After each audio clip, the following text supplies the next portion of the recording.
Você já parou para pensar no que realmente significa ser salvo? Tipo, não só de boca, mas de verdade, no coração? Porque olha só, a gente vive num mundo onde tudo está cada vez mais confuso, mais caótico e muita gente está perdida, sem direção. Mas e se eu te disser que tem uma chave, um segredo revelado há séculos, que ainda hoje é atual e poderoso? Romanos 10:9 diz assim: Se você confessar com a sua boca que Jesus é Senhor e crer em seu coração que Deus o ressuscitou dentre os mortos, será salvo. É um versículo curto, mas que carrega um peso enorme. Ele não está falando só de palavras jogadas ao vento, nem de uma fé superficial, aquela coisa de dizer que crê, mas sem viver isso na prática. Aqui, Paulo está apontando o verdadeiro caminho da salvação. Um caminho que não é sobre religião, sobre tradição ou sobre seguir regras cegamente, mas sobre algo muito mais profundo: fé genuína e entrega real. Sabe aquele papo de que as palavras têm poder? Pois é, a Bíblia já falava disso muito antes da galera começar a usar essa frase para atrair coisas boas na vida. Mas aqui, Paulo está dizendo que a confissão verbal é parte essencial da salvação.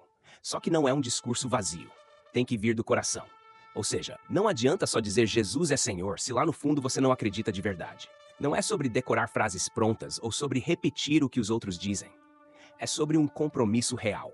Porque vamos combinar. Tem muita gente que se diz cristã, mas na hora de agir, de tomar decisões, de enfrentar os desafios da vida, vive como se Jesus não tivesse nada a ver com isso. E aí, será que essa confissão vale alguma coisa? O texto fala sobre crer que Deus ressuscitou Jesus dentre os mortos. Mas por quê? Qual a importância disso? Simples, a ressurreição é a base da fé cristã. Se Jesus não tivesse ressuscitado, ele teria sido só mais um profeta, mais um líder religioso. Mas ele venceu a morte. E se ele venceu a morte, então tudo o que ele disse é verdade. Ele realmente é o Filho de Deus. Ele realmente tem o poder de salvar.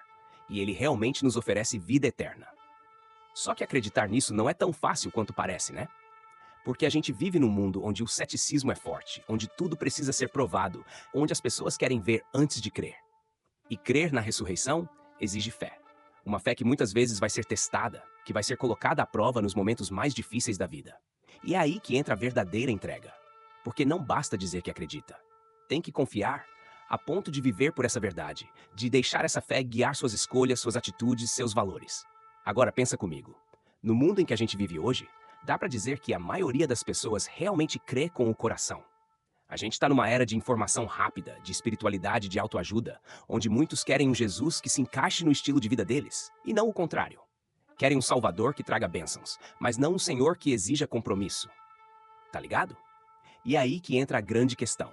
Estamos vivendo a fé verdadeira ou só uma versão superficial dela? Estamos de fato nos agarrando em Jesus em meio às crises, ou só buscamos ele quando dá problema?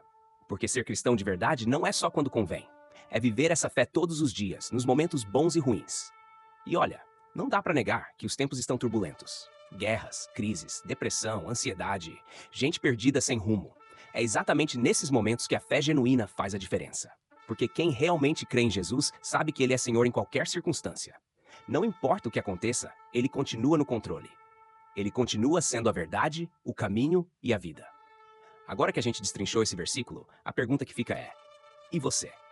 Você só repete que Jesus é Senhor ou vive como se ele realmente fosse? Você só acredita porque ouviu falar ou essa verdade queima dentro de você e guia sua vida? A salvação não é uma fórmula mágica. Não é só repetir palavras bonitas. É um compromisso real, de dentro para fora. Então, se esse versículo tocou você de alguma forma, faz uma coisa. Reflita sobre a sua fé. Pergunta para si mesmo se você tem vivido essa verdade ou se tem sido só um cristão de aparência. E se precisar tomar uma decisão hoje, não adia. Agora me conta, o que você achou desse estudo? Você já tinha pensado nessa passagem dessa forma? Escreve nos comentários. E se esse vídeo te ajudou, já deixa o like e compartilha com alguém que precisa ouvir isso hoje. Que Deus te abençoe.